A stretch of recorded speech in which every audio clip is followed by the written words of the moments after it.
How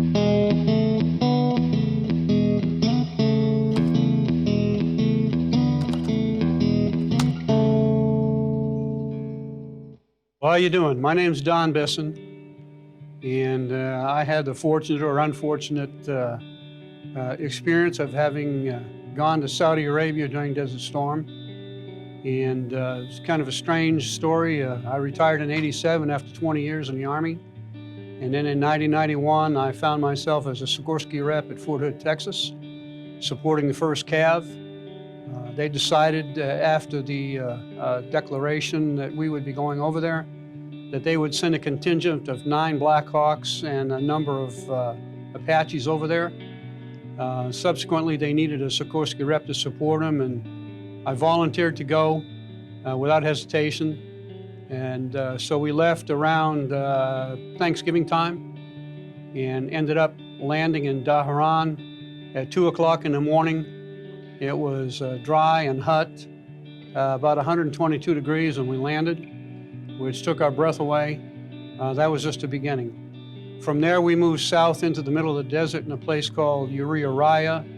I'm not quite sure of the spelling, but stayed there with the 1st Cav, and we started doing training with all the aircraft and experiencing all kinds of different problems. The sand erosion was really difficult on the blades and on the engines and on the auxiliary power units, to a point that one flight would cause a main rotor pitch change link to be beyond limits on Teflon that was worn off, and we had to start replacing components very rapidly. Fortunately, when the ground war finally started, it was a good thing, because any more training, another 30 days of training, and I don't know if those engines would have held up. It was just a very difficult situation to work in. The sand in deserts in Saudi Arabia was like talcum powder. It permeated all of the black boxes in the aircraft, the avionics, and some of the major boxes that were in the overhead control panels, which was causing a lot of headaches to a lot of our pilots and crews. They had to learn new tactics, landing in the sand, landing to the ground, because if they didn't, they would brown out in a cloud. We called it brownout, and it was very dangerous. If they weren't close to the ground, they'd have to seek for the ground in the dust and land. So they had to learn how to fly ahead of the dust cloud and drive the aircraft right down onto the ground. Later on, some of the improved areas they had included nothing more than oil sprayed on sand to keep the dust down, and in some extremely good conditions was perforated steel plating that was laid down at the refuel points so they could hot refuel the aircraft and get back into the war. We moved from Uriah up north to Dammam, Dhahran area. At that point in time, I, as a Sikorsky rep, really didn't have a vehicle to support them. AMCOM was busy getting vehicles for their AMCOM reps, so we had to go out on the local market, myself and a couple other Sikorsky reps, find our own transportation, make a contract with Joe Car Rental Agency, whatever they call themselves, and headed out.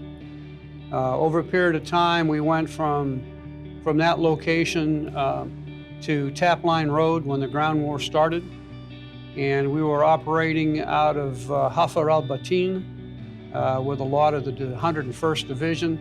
At that point, I had my services had been required to support 120 aircraft for the 101st, along with another Sikorsky rep that was assigned to them for support.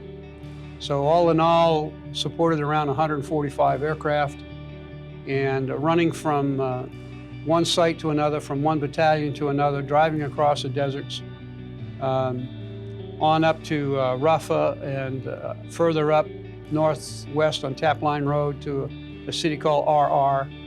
And we slept, or I slept, wherever there was room available in a tent.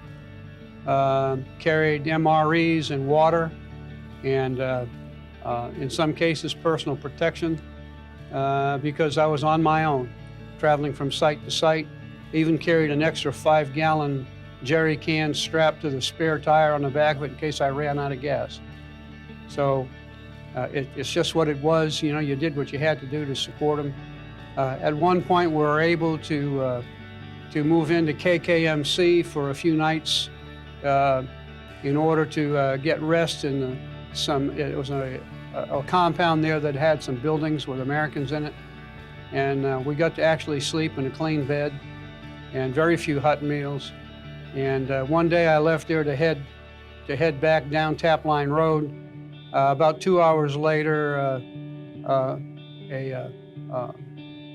whatever those rockets that they had, I'm trying to remember the name of them, but it landed there in KKMC and about 2 buildings over from where we had been staying. And when I got back, their eyes were as big as $half, and they told me a funny story where the Scud missile had landed. They were always worried about, chemical, biological, and so some guy is on film, and he's talking, and he's filming the site, the crater where this rocket had landed, and there were people totally unprotected, fiddling around inside the crater, looking for souvenirs and complaining how hot it was, and it was like Keystone Cops. Here's a guy you can tell is wearing a gas mask, filming it, watching people totally exposed, getting stuff out of this hole. So that's, a little bit of humor along with everything that was going on.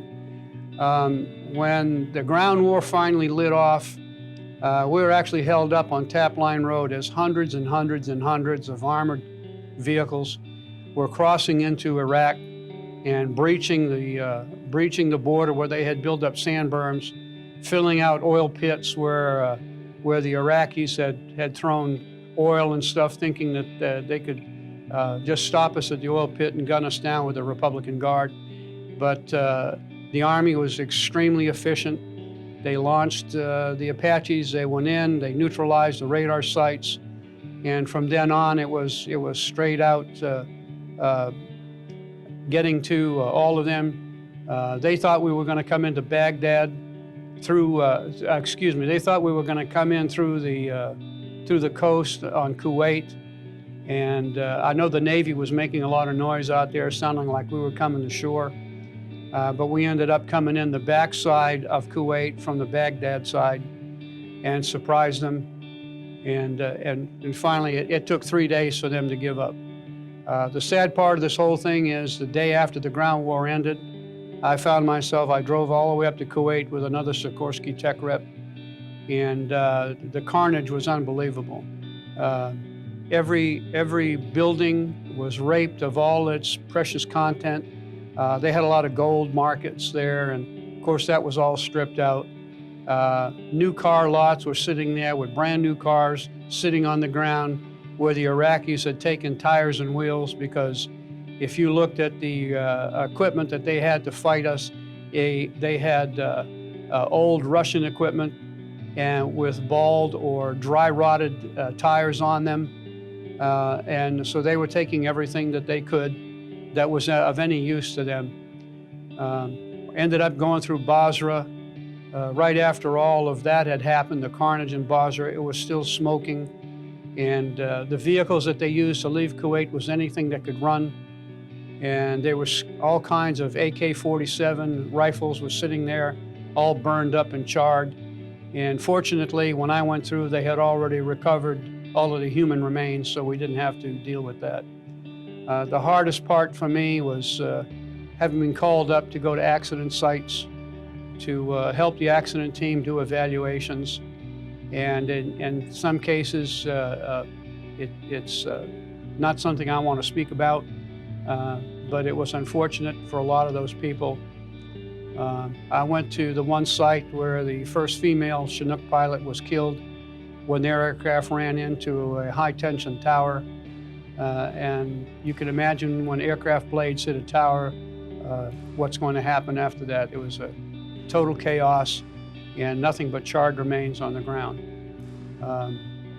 It was an experience that reminded me a lot of my time in Vietnam.